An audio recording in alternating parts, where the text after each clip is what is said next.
For a century, the Titanic has been hidden in darkness. 2.5 miles down, at the bottom of the Atlantic. But now, a new investigation is about to drain the ocean, pull the plug of the Atlantic, and reveal the wreck. The Titanic, as she's never been seen before. And in the bright light of day, we uncover critical new pieces of evidence not previously visible. From giant gouges on the ocean floor to damage from the iceberg that sliced her open.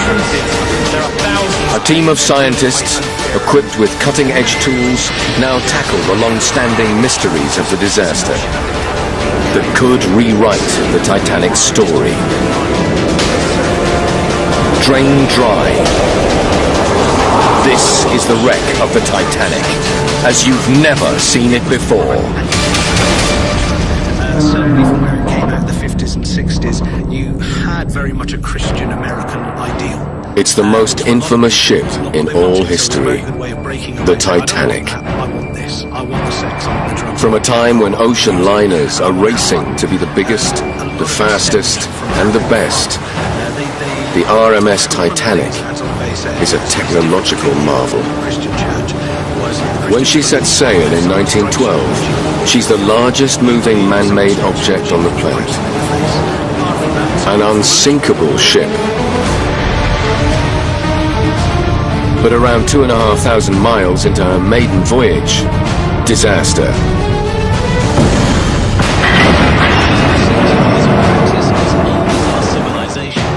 1,500 passengers and crew dragged down to the icy depths. And over a century later, we still don't know exactly what happened that night. How she sank and broke apart. Hundreds of passengers and crew witnessed the tragedy and lived to tell the tale. Yet despite this, there remain countless unanswered questions. We have lots of historical information, but often there are biases in those historical accounts. Even the eyewitnesses of the sinking of Titanic had many different perceptions of how that sinking took place. So the best way to unravel some of those questions is to use science. Explorers first discovered the Titanic's wreckage in September 1985.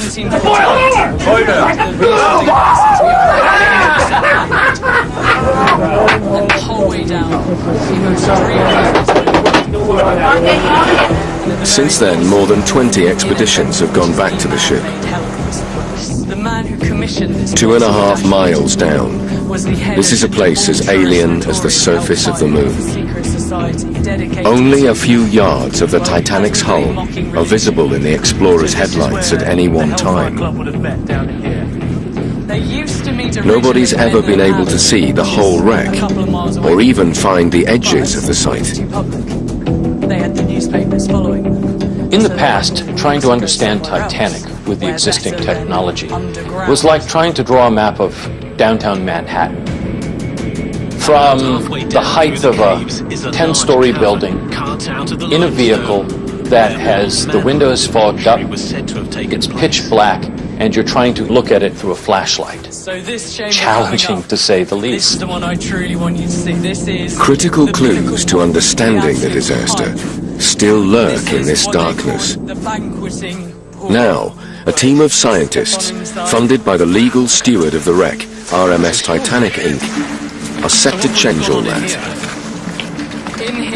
and bring the Titanic into the clear light of day for the first time. An epic high-tech investigation to discover exactly how and why she sank. The Titanic Mapping Project. The mission: use cutting-edge sonar mapping technology to scan every part of the wreck and build a precise digital model of the Titanic as she sits on the ocean floor. Their data will allow us to virtually peel back the sea. strip away trillions of gallons of the Atlantic Ocean. And 2.5 miles down, reveal the unsinkable Titanic.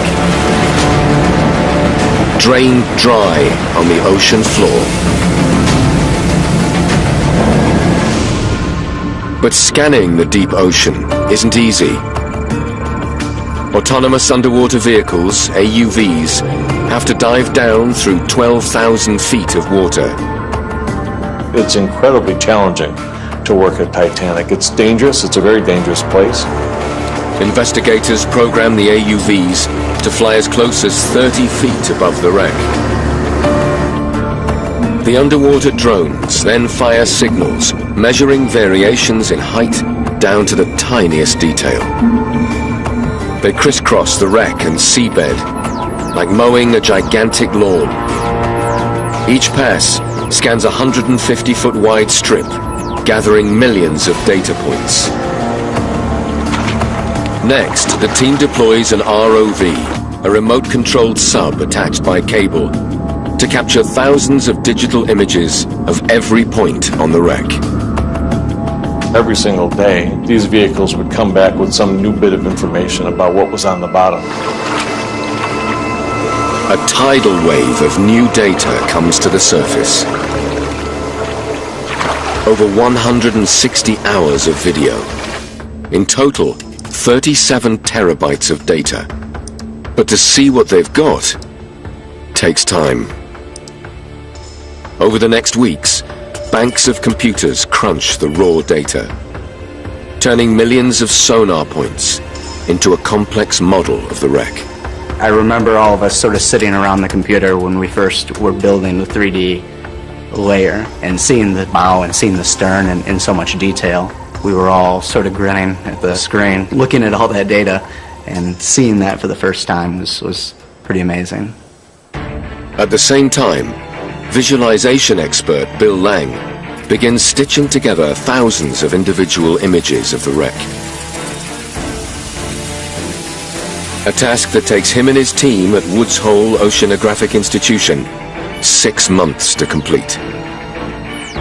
It was a very long and tedious process. There were over 200 other mosaics that were done for site interpretation and future archaeological work.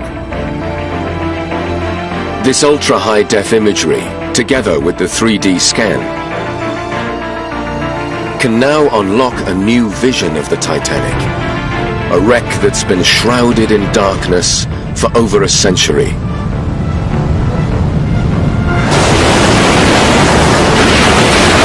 It's been 4 years in the making, but now we can strip bare an extraordinary landscape, pull the plug from the Atlantic. 2.5 miles down, giant walls of steel tower into the sky. Sunlight hits her decks once more, and countless clues to the disaster start to emerge. This is the drained wreck of the Titanic.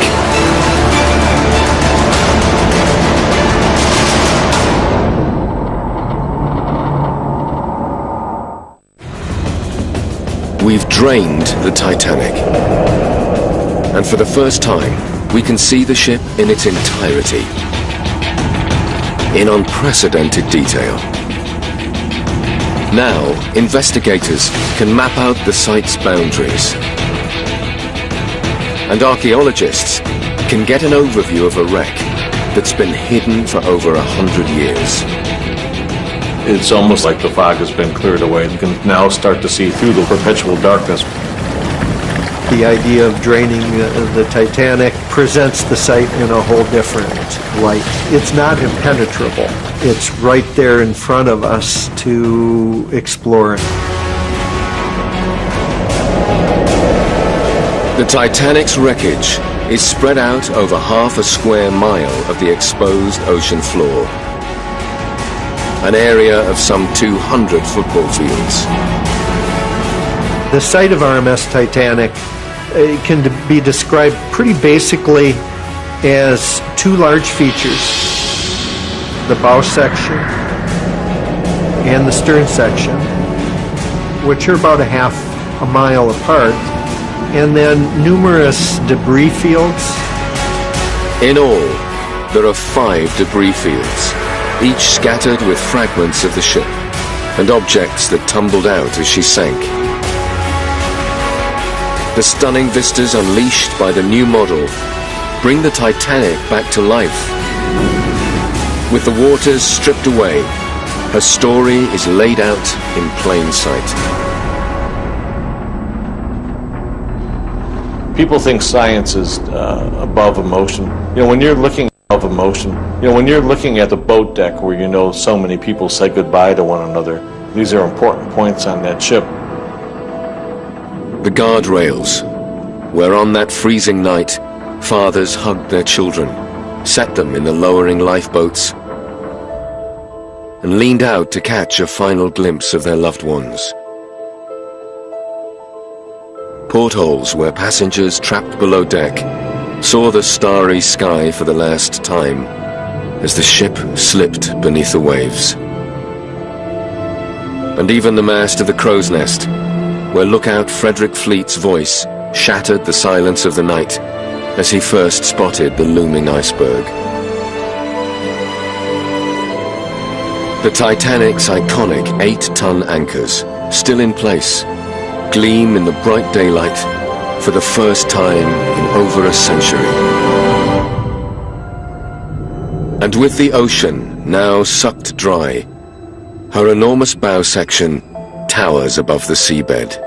Despite the violence of the sinking and all that time on the bottom, what's inside that bow in particular is still a ghostly sense of the ship that was. Inside the bow were many of the most luxurious of the ship's features. The grand staircase, running the height of 5 decks. The heated swimming pool, reserved for first-class passengers only. And a state-of-the-art gym, positioned right up on the boat deck. The model reveals just how intact this section of the ship really is. Embedded in the exposed ocean floor, almost perfectly upright, the ghostly shell of the Titanic seems to be sailing across the seabed, her prow parting the mud almost like water. With 40 feet of the bow above the ocean floor, a full 60 feet must be buried, equivalent to a 6-story building. Using the depth to which it carved into the seabed, investigators are refining their calculations of the impact speed. Its descent was very smooth. It had its aerodynamic nose facing into the direction of travel. So there was no tumbling. It was not particularly violent until the very last moment. Once separated from the rest of the ship, the bow sank fast, at about 35 miles per hour, at an angle of 15 to 30 degrees. Its impact with the sea floor was like a gigantic 28,000-ton truck slamming into a snowdrift. When the bow finally reached the bottom, it plowed in to the dirt almost all the way up to the anchors. With the darkness of the deep drained away, it's crystal clear. Here, the impact is frozen in time. The investigation's still probing the data, hoping to learn more about how the bow reached the bottom. And the fact that the bow's intact means that they can also examine the most iconic mystery of the Titanic, the Iceberg Impact. The official 1912 accident report seems to suggest the iceberg tore a gigantic 300-foot gash in the ship's right-hand side, ripping open over a third of her entire hull. However, eyewitness records prove the Titanic took around 2.5 hours to sink. Investigators are puzzled. A 300-foot hole would surely have sunk the Titanic in a matter of minutes. Oceanic explorer P.H. Nargeolet has made 30 trips 12,000 feet down to the Titanic. But he's never seen a 300-foot gash. We were trying to find where the Titanic hit the iceberg, why it was like that, why we saw some crack, why there is a crack here and not here. Nargeolet and the team now turn to the ultra-high-resolution photo mosaics of the wreckage to see what evidence there might be. This profile view of the bow is stitched together from over 3,000 individual images. The profile mosaics show Titanic in a way that people hadn't seen it before. No one had done a profile view of Titanic's bow in the 25 years that people have been going to Titanic. Here again, even with these pin-sharp images, they find no sign of anything approaching a 300-foot tear on the hull. However, when they turn to the video footage, investigators can see much smaller areas of impact damage.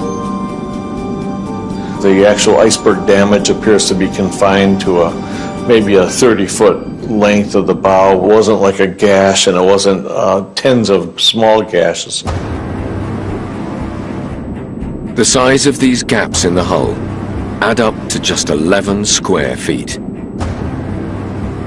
A breach this size would allow 370 gallons of seawater to gush in every second. And when they analyze how quickly this would have sunk the Titanic, it turns out to be 2.5 hours. Exactly the time the ship actually took to sink. An enduring mystery is solved.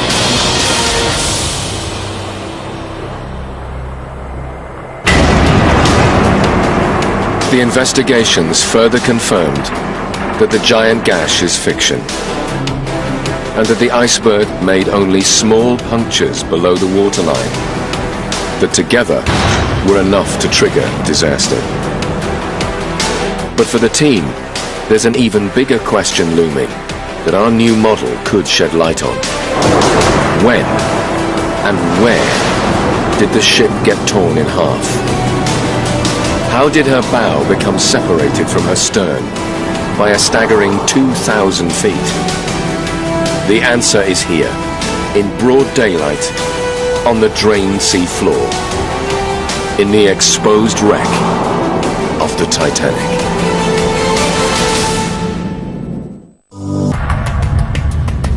We're peeling back the Atlantic Ocean, draining its waters to reveal the wreckage of the Titanic. This is what the ship looks like today, without 2.5 miles of pitch-black ocean blocking out the sun. 2,000 feet beyond the massive bow section, in the heart of the debris fields, lies the dismembered stern, the back end of the ship. It's the second largest fragment, 392 feet long. But it's immediately obvious it's in very different condition to the bow. The stern is a mess. It looks like it's been ripped up like confetti.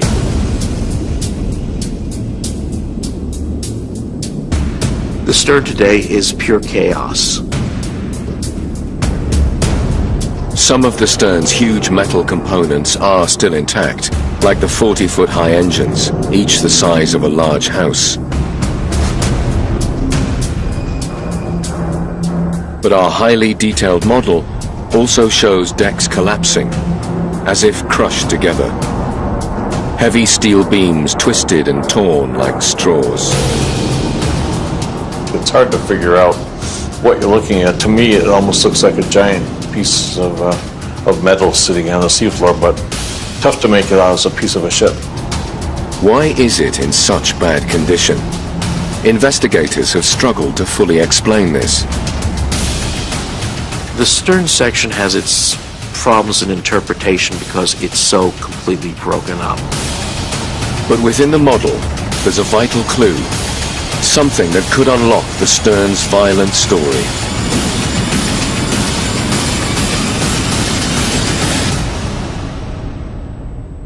On the acoustic map, you can see that the stern was turning counterclock. It's a massive mark carved into the seabed when the stern made impact. Scientists can now read the tracks and interpret how the stern impacted the seafloor. You can see very well when the stern hit the bottom, the stern was still turning, and you can see the bottom of the ship on port side, showing that the stern was turning in the same time. The marks allow investigators to work out the speed of impact. It turns out that the stern was moving through the water at 50 miles per hour. Massive forces from chaotically whipping through the ocean at such speed help explain why the stern is so badly damaged.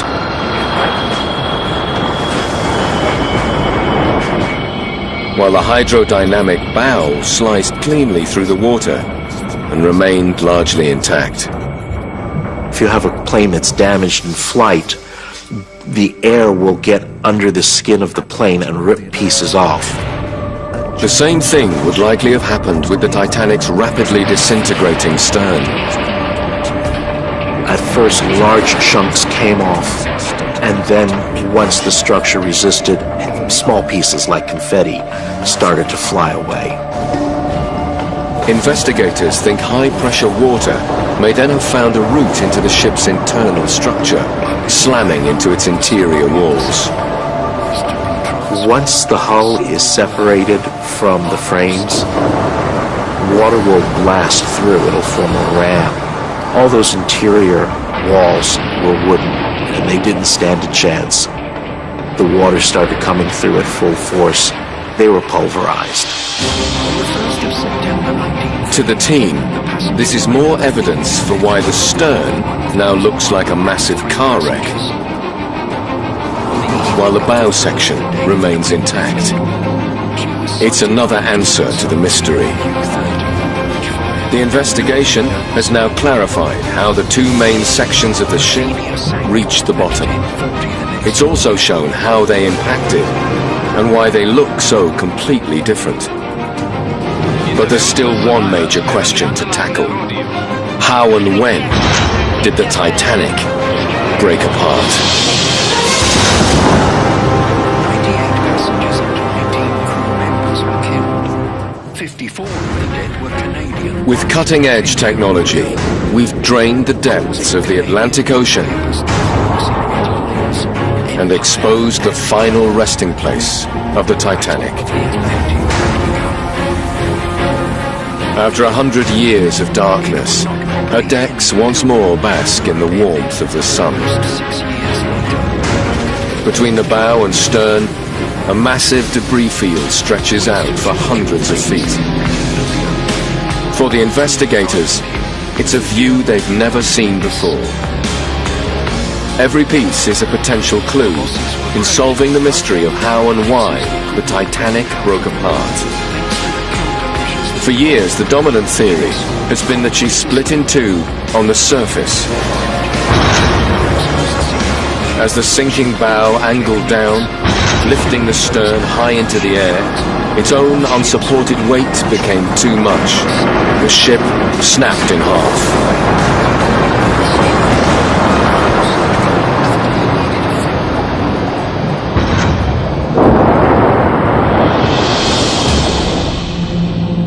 But with the ocean now drained away, new clues are emerging that could challenge that theory. By looking at the pattern in which the debris fell to the ocean floor, investigators can retrace the way it fell from the ship. They'll use this forensic record to get an accurate picture of how and when the the boat tore itself to pieces. But getting the answer will require a massive effort. The team must scan all the new underwater data to ID and tag the position of as many objects as possible. And build a massive digital map of the artifacts from the ocean floor. It includes the positions of the 5,000 or so objects previous expeditions have recovered from the wreck.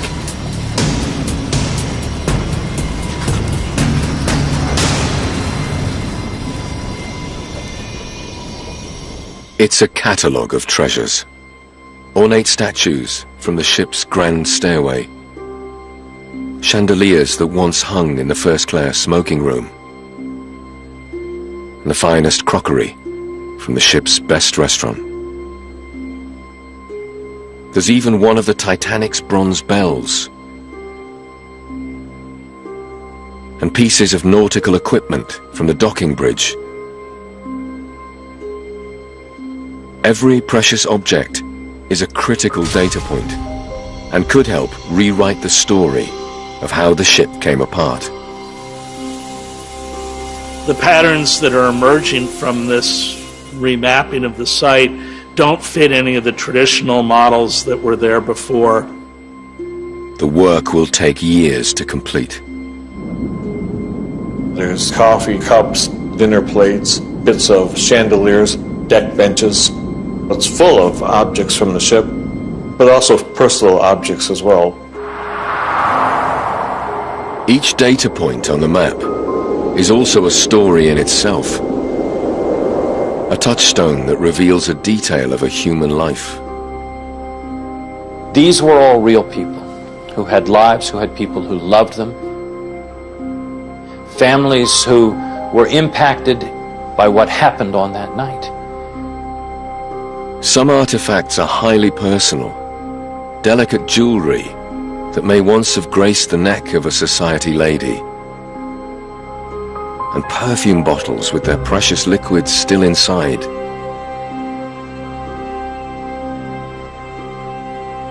It's just a very beautiful, very emotional moment just to see everything lying there on the ground.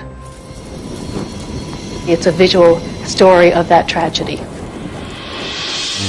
After years of research, Alex Klingelhofer is now able to tie some of these belongings to specific named individuals. This is a pocket watch, an open face styled watch. This one still has its hands. It probably stopped when it was immersed in the water. The watch came from this spot in the debris field, 1,100 feet southeast of the stern. It belonged to Thomas William Solomon Brown. He was a hotelier from South Africa, and he was headed with his family to make a new start in the western part of the United States. He did not survive. However, his wife and his daughter Edith did.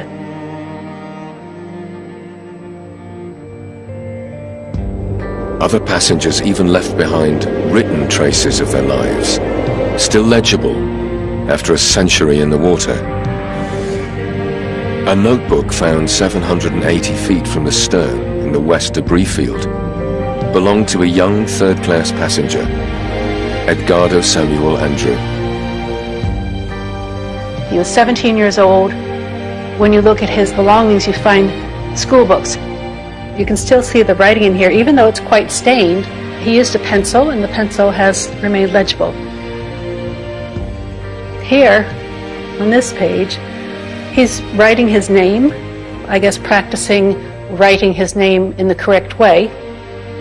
You begin to see just this young boy going third class by himself to America. Edgardo was hoping to make a better life for himself, like so many immigrants traveling to the New World. Unfortunately, Edgardo did not survive the voyage. That's why this is perhaps such a heart-rending object, because it's his last notations He's finished with school, he throws his school books into this suitcase, and he heads off to America. And that's the last that we hear of him. There are many more objects the team hope to examine further, some with the potential to flesh out the human face of the tragedy. Oftentimes history swallows up the ordinary folks. The ordinary folks. Ordinary folks. All of us, we just tend to go away. Archaeological sites give us an opportunity to correct that. Now the investigations define this ghostly place as an archaeological site. It will help them protect the Titanic story for generations to come. Each of the priceless artifacts is part of a mosaic of tragic stories, and together they now form a picture.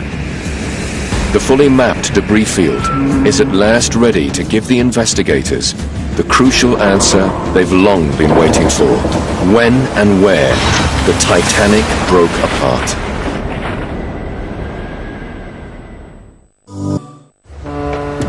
In the 2.5 hours it took the Titanic to sink, over 700 people made it off the ship and into lifeboats. Hundreds of these survivors witnessed the sinking. Yet there's always been disagreement about how and when the ship broke apart. There are still different theories and arguments as to how things exactly happened when the ship tore in two.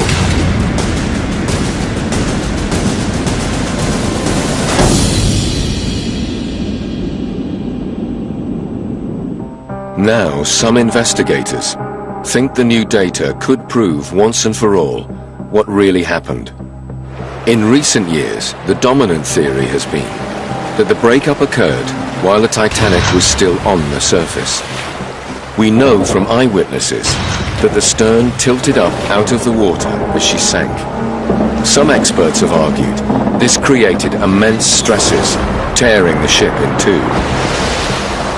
But Bill Lang now thinks otherwise. According to him, the new data paints a different picture. On the drained ocean floor are all the clues he needs. To Bill's trained eye, there's nothing random about the patterns of the debris field. Like blood spatters at a crime scene, they tell a story. Now, flooded in daylight for the first time, with every last corner of the debris field scanned and analyzed, he can work out how the Titanic really sank. It's going to tell us a lot more about what happened to the ship after it left the surface, made this 2.5-mile descent to the seafloor, and hopefully tell us more about what happened to Titanic during its breakup. For Bill, there's a key piece of evidence, visible for the first time in the new images of the exposed ocean floor. It's the overall scale of the debris field. The new survey definitively maps the site, and for the first time, investigators can now see its precise dimensions. They're not quite the size they expected. I think the site really isn't that big when you consider the size of the ship. I mean, we've got a almost 1,000-foot long ship that's in 2 square miles. If the ship had fully separated on the surface, Bill thinks there'd be a much larger scatter area. Considering that it fell a few miles through the water column, I think that the scattering of artifacts is rather small. The lower in the water the separation, the less distance for debris to spread out as it falls, and the more compact the pattern on the ocean floor. It's a straightforward argument, and for Bill, it's evidence the ship separated much deeper in the water than previously thought. That's the only way he can explain the small scatter pattern. One of the most important things I think that's come out of this is that the ship may not have broken up as fast and as shallow as what was originally thought. And when the theory is checked against eyewitness accounts, there's more evidence. The survivors best positioned to see any breakup were 3 men on the aft boat deck. Their statements record the funnels falling away from the ship, but no large-scale disintegration, and certainly no snapping in two. Bill and his colleagues around the country have much more work to do before they arrive at final proof. But in their view, there's simply no other way to explain the evidence. To them, one thing is beyond doubt. The Titanic did not separate anywhere near the surface. With powerful new theories, the investigation is beginning to pay off. The mountain of data from the expedition has allowed us to drain the ocean and create a new view, where we can spot clues others may have missed. All the key events of the disaster left traces on the wreckage or on the seabed, and they're here for us to see. Clues that are bringing the final mysteries of the Titanic into crisp focus. But while investigators now have a sharper understanding of the history of the wreck, there's one key mystery they still hope to unravel. What will happen to the Titanic in the future?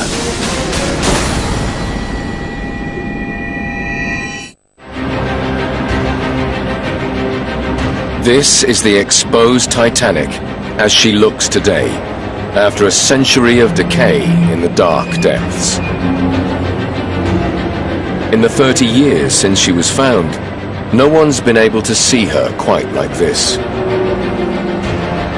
As Titanic investigators study the model, expedition data, and video, it's becoming ever clearer that month by month, year by year, the ship is disappearing.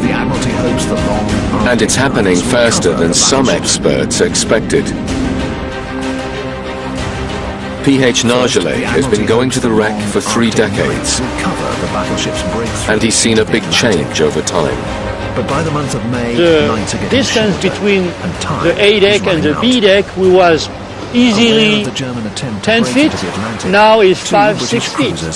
And step by step, the deterioration is going close to the bridge. On May the 23rd, they spot the German ships. Soon, all the decks will collapse on each other, and everything inside will be lost forever. Investigators want to know why it's happening so fast. At these depths, there's very little oxygen in the water, so metal should rust extremely slowly. Yet on the expedition footage, they can clearly see the ship caked in weird formations that certainly look like some kind of rust. They even called them rusticles. I was absolutely stunned by the size, the colors. They're very orange and brown, and yet when you're close to them, they're greens and purples and reds and yellows and every color of the rainbow. In the lab, they X-ray pieces of rusticle recovered from the ship. What they find inside isn't what might be expected. This is no ordinary rust. The structure inside this hard-looking shell is extremely fragile. And the somewhat mythical flagship of the Royal Navy. They're filled with millions of ducts and tunnels and passageways and all of these little cavities, and all sorts of nutrients are stored in there. People felt that it was unsafe. For the microbiologists on the team, it's crystal clear. The rusticles are formed by living organisms. With the Suffolk and the Norfolk on their heels, the German and when they run further steamed tests, towards the open Atlantic. There's no doubting what these organisms are. Bacteria. We found 5 different communities of bacteria living inside a rusticle, and then you've got another community living on the outside. Makes them a very complex little beast. They figure out that some of these little beasts are anaerobic bacteria, life forms that don't need oxygen to survive.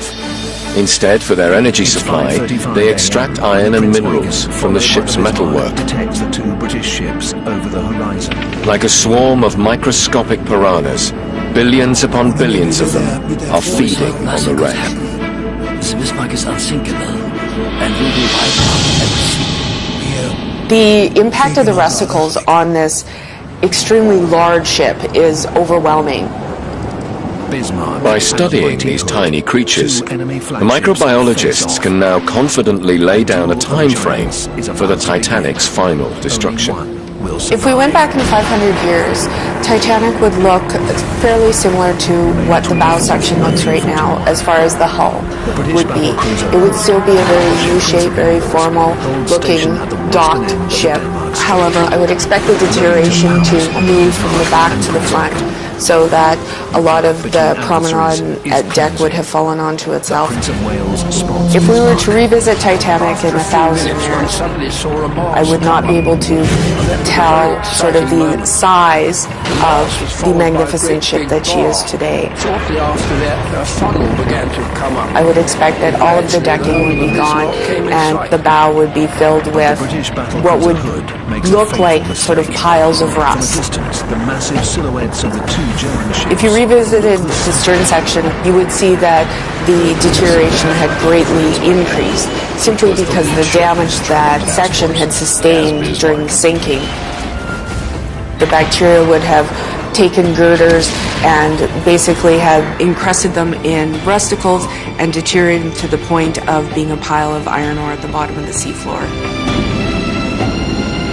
Long before that, the Titanic's custodians will have to make some tough decisions. What do we do? Do we stand by and allow the bow section to collapse upon itself? Or in the future, do we actually design some projects for recovery of certain types of artifacts from the bow section? But any suggestion of bringing up more artifacts is controversial. For some descendants of those who lost their lives, this is a grave site and should be left alone. Initially, Dave Gallo agreed, but since the objects have been put on display, he's less sure. We went to see the Titanic exhibit and realized then what a powerful storytelling method it was to have some of those artifacts with you, so that you could show someone. For me, the artifacts are the historical memory of the ship. We can leave everything on the bottom of the ocean forever, and it will be lost. However badly the Titanic deteriorates, one thing's for certain. Thanks to the new science, much of the ship can never now be lost. The edge of the site's been defined for the first time, so its archaeology can be protected. Every inch of the wreck inside the perimeter has been scanned and analyzed. Every known artifact logged, mapped, and captured in this digital duplicate world that will never erode. Frozen in time, we can see and study the wreck like never before. In broad daylight, explorers, now and in the future, can continue their investigation here, on the drained ocean floor, where the Titanic rests.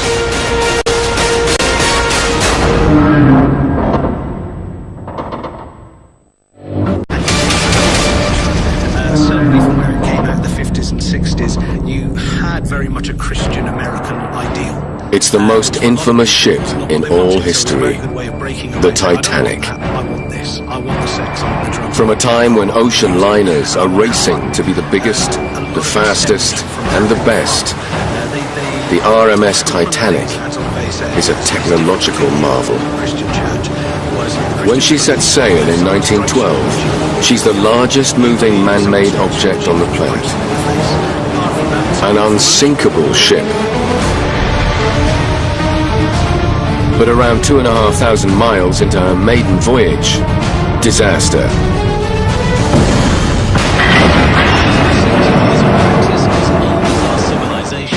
1,500 passengers and crew dragged down to the icy depths. And over a century later, we still don't know exactly what happened that night. How she sank and broke apart. Hundreds of passengers and crew witnessed the tragedy and lived to tell the tale. Yet despite this, there remain countless unanswered questions.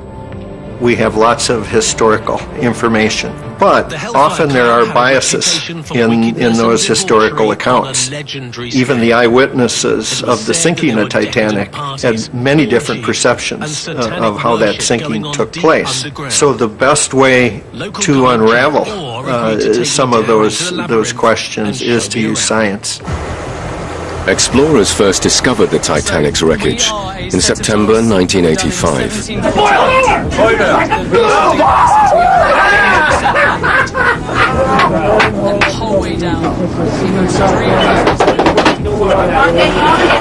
Since then, more than 20 expeditions have gone back to the ship. 2.5 miles down. This is a place as alien as the surface of the moon. Only a few yards of the Titanic's hull are visible.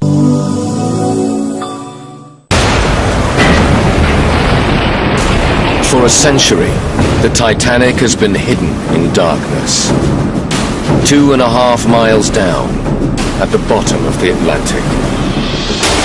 But now, a new investigation is about to drain the ocean, pull the plug of the Atlantic, and reveal the wreck. The Titanic, as she's never been seen before. And in the bright light of day, we uncover critical new pieces of evidence not previously visible. From giant gouges on the ocean floor to damage from the iceberg that sliced her open.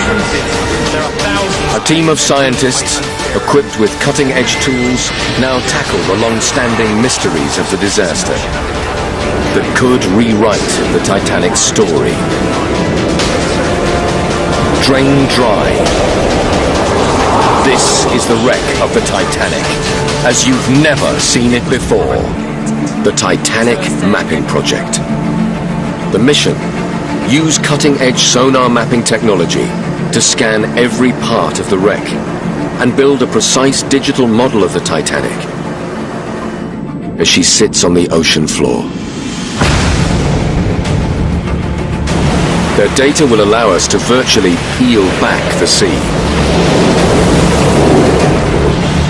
Strip away trillions of gallons of the Atlantic Ocean. And 2.5 miles down, reveal the unsinkable Titanic. Drained dry on the ocean floor. But scanning the deep ocean isn't easy. Autonomous underwater vehicles, AUVs, have to dive down through 12,000 feet of water. It's incredibly challenging to work at Titanic. It's dangerous. It's a very dangerous place. Investigators program the AUV visible in the Explorer's headlights at any one time.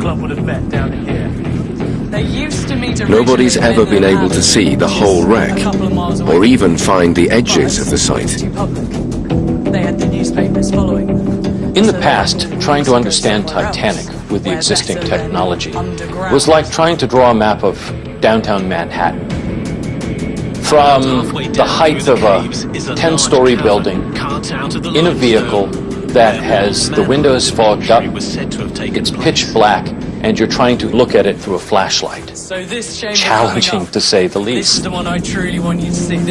Critical clues to understanding the disaster still lurk in this darkness. Now, a team of scientists, funded by the legal steward of the wreck, Rms Titanic, Inc., are set to change all that and bring the Titanic into the clear light of day for the first time. An epic high-tech investigation to discover exactly how and why she sank.